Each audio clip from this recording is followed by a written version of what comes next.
भारत ने खेली ऐसी चाल कि बांग्लादेश में मच गई हाहाकार। बीएसएफ को खुली छूट मिलते ही दुश्मन के बंकर ध्वस्त कर दिए गए। लेकिन क्या आप जानते हैं इसके पीछे की असली वजह क्या है? दोस्तों, बांग्लादेश ने हमारी सीमा के पास बंकर बनाने शुरू कर दिए हैं और उनमें भारी हथियारों का जखीरा जमा हो रहा है। ये किसी बड़े युद्ध की तैयारी का संकेत है, मगर भारत इसे चुपचाप कैसे देख सकता था? सरकार ने तुरंत एक जबरदस्त मिशन लॉन्च किया और बीएसएफ को पूरी छूट दे दी गई। अब दुश्मन की कोई भी चाल हमारे बहादुर सैनिकों की नजरों से बच नहीं पाएगी। बंकर नष्ट कर दिया गया है और बांग्लादेश को साफ संदेश मिल चुका है। लेकिन क्या यह अंत है या कोई नई चाल चली जाएगी? अब दूसरी खबर पर आते हैं। अमेरिका ने हाल ही में रूस की तेल कंपनियों पर कड़े प्रतिबंध लगाए, मगर भारत और रूस ने इसे एकदम किनारे कर दिया। यह भारत की मजबूत कूटनीति का उदाहरण है। यह दिखाता है कि भारत किसी के दबाव में आने वाला नहीं। और अब बात करें भारत और तालिबान के बढ़ते रिश्तों की। दुनिया की बड़ी ताकतें, जिन्हें डीप स्टेट कहा जाता है, अब भारत की ताकत से खौफ खाने लगी है। भारत की बढ़ती ताकत उनके लिए एक नई परेशानी बन चुकी है। मगर हम क्यों डरें? हम अपने रास्ते पर मजबूती से खड़े हैं। तो दोस्तों, आज के इस वीडियो में हम इन सभी खबरों की पूरी जानकारी देंगे। क्या आप तैयार हैं? अगर आपको हमारी यह न्यूज सीरीज पसंद आ रही हो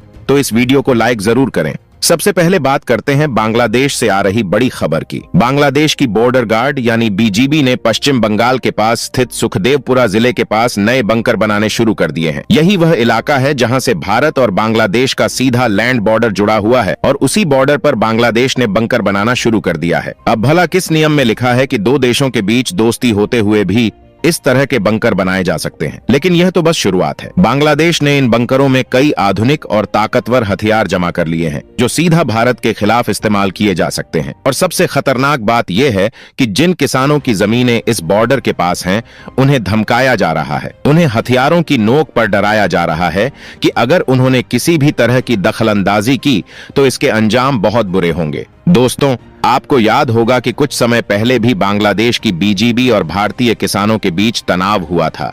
बांग्लादेशी सैनिक भारतीय किसानों से भिड़ गए थे, लेकिन तब भारतीय किसान अपनी ताकत पर उतर आए और उन्हें पीट पीट कर वापस भेज दिया था। वही पुरानी हार का गुस्सा शायद बीजीबी को परेशान कर रहा है, इसलिए वे फिर से भारतीय किसानों को धमकाने लगे हैं। बंकर का बनना तो एक छोटा मुद्दा है। असली खबर तो ये है कि बांग्लादेश के गृह मंत्रालय ने भारतीय किसानों को दबाने का फैसला कर लिया है। लेकिन दोस्तों, भारत के किसान कब डरने वाले हैं? असल में बांग्लादेश के अधिकारियों ने अब यह कहना शुरू कर दिया है कि उन्हें अपनी बीजीबी बॉर्डर गार्ड बांग्लादेश को और मजबूत करना होगा। इसके साथ ही वे कई तरह के गोला बारूद, गैस बम और टीयर गैस वाले बम भी इन बंकरों में स्टोर कर रहे हैं। लेकिन जब उनसे पूछा गया कि आखिर वह ऐसा क्यों कर रहे हैं, तो उनका जवाब बेहद घटिया और हास्यास्पद था। उनका कहना था कि भारत की बीएसएफ भी बॉर्डर पर बंकर बनाकर हथियार जमा कर रही है, हम क्यों नहीं कर सकते?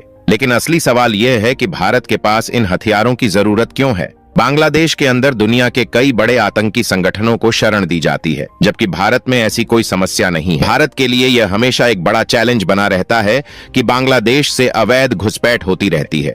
हजारों लाखों की संख्या में लोग गैर कानूनी तरीके से भारत में घुसने की कोशिश करते हैं। इन्हें रोकने के लिए भारत ने अपने बॉर्डर पर हथियार रखे हैं। सच तो यह है कि बांग्लादेश से लोग भारत में घुसपैठ करने की कोशिश करते हैं, लेकिन क्या आपने कभी सुना है कि भारत के लोग बांग्लादेश में घुसने के लिए भाग रहे हों? ऐसे मामले शायद ही कभी सुनने में आते हैं। लेकिन बांग्लादेश का तर्क यही है, जो अपने आप में काफी अजीब है। अगर पिछले कुछ घटनाक्रमों की बात की जाए तो बांग्लादेश से सटे भारत के बॉर्डर पर अक्सर अवैध गतिविधियों को अंजाम दिया जाता है। हमने कई आतंकी संगठनों के पूरे नेटवर्क को पकड़ा है, जिनके पास अत्याधुनिक हथियार मिले हैं। ये घटनाएं बांग्लादेश के अंदर होने वाली खतरनाक गतिविधियों की पोल खोलती हैं। इसके अलावा भारत के उन अलग अलग राज्यों में भी बहुत सारी गिरफ्तारियां हो रही हैं जो बांग्लादेश से सटे हुए हैं। वहां की लोकल पुलिस ने कई लोगों को पकड़ा है जो अवैध रूप से बांग्लादेश से भारत में घुसने की कोशिश कर रहे थे। ये एक पूरा बड़ा नेटवर्क है जो बांग्लादेश से ऑपरेट हो रहा है और इसकी पूरी कोशिश है कि वह भारत के अंदर अवैध गतिविधियों को बढ़ावा दे। हाल ही में जब भारत ने बॉर्डर पर फेंसिंग तारबंदी का काम शुरू किया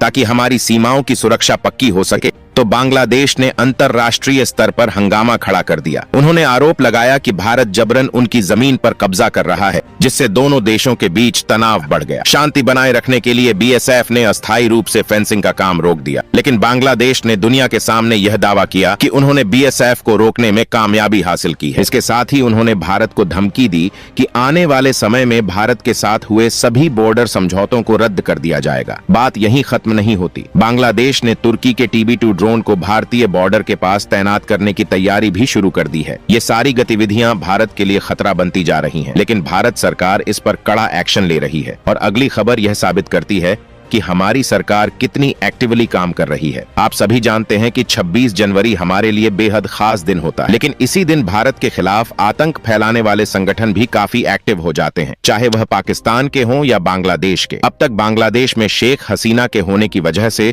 भारत को ज्यादा चिंता नहीं थी, लेकिन मौजूदा हालातों को देखते हुए भारत सरकार ने ऑपरेशन अलर्ट जारी कर दिया है। यह ऑपरेशन 10 दिनों का है और इसके तहत BSF को खुली छूट दी गई है कि कोई भी व्यक्ति अगर अवैध रूप से भारतीय सीमा में घुसने की कोशिश करता है तो तुरंत सख्त कार्रवाई की जाए। BSF को यह अधिकार दिया गया है कि वह हर घुसपैठिए की जांच कर सके और आतंकी गतिविधियों को रोकने के लिए तुरंत एक्शन ले सके। अब यह एक बड़ा चैलेंज है, क्योंकि हाल ही में पाकिस्तान की ISI के चीफ ने बांग्लादेश का दौरा किया और खास तौर पर उन राज्यों का निरीक्षण किया जो भारत के चिकन नेक इलाके के पास हैं। इससे साफ है कि पाकिस्तान और बांग्लादेश मिलकर भारत के खिलाफ कोई बड़ी साजिश रच रहे हैं, लेकिन समय से पहले सरकार का अलर्ट जारी करना वाकई में एक बड़ा और सही कदम है। आपके हिसाब से भारत सरकार को और कौन से कदम उठाने चाहिए ताकि बांग्लादेश को उसकी औकात दिखाई जा सके? अपनी राय कमेंट्स में जरूर बताएं। अब बात करते हैं भारत और रूस के बीच हो रहे ऑनियल बिजनेस की। कुछ समय पहले जब अमेरिका में बाइडेन प्रशासन सत्ता में था,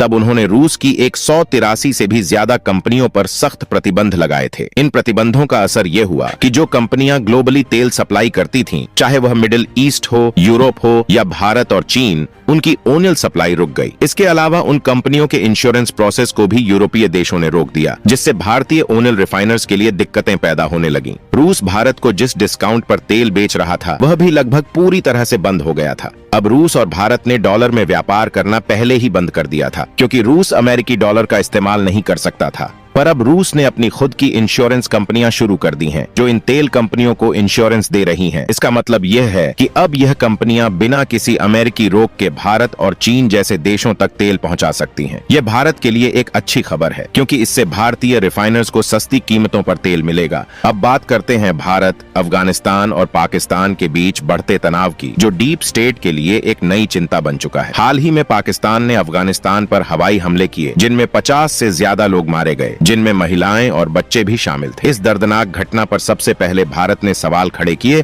और पाकिस्तान की कड़ी निंदा की। इसके बाद भारतीय विदेश सचिव ने दुबई में तालिबान के विदेश मंत्री से गुप्त मुलाकात की। इस मुलाकात के बाद से डीप स्टेट को डर सताने लगा है कि कहीं भारत और तालिबान मिलकर ईरान के साथ खड़े ना हो जाएं। अगर ऐसा होता है तो इससे अमेरिका की भूमिका कमजोर हो जाएगी और पाकिस्तान पूरी तरह से दब जाएगा। इतिहास गवाह है कि जब भी पाकिस्तान पर दबाव बढ़ा है, अमेरिका ने उसे मदद देने की कोशिश की है। आने वाले समय में यह देखना दिलचस्प होगा कि क्या अमेरिका फिर से वही चाल चलता है या भारत की कूटनीति उसे मात देती है। ये थी आज की सबसे बड़ी और अहम खबर। इन मुद्दों पर आपकी क्या राय है, हमें कमेंट्स में जरूर बताएं। वीडियो को लाइक करें और चैनल को सब्सक्राइब करना न भूलें। जय हिंद, जय भारत।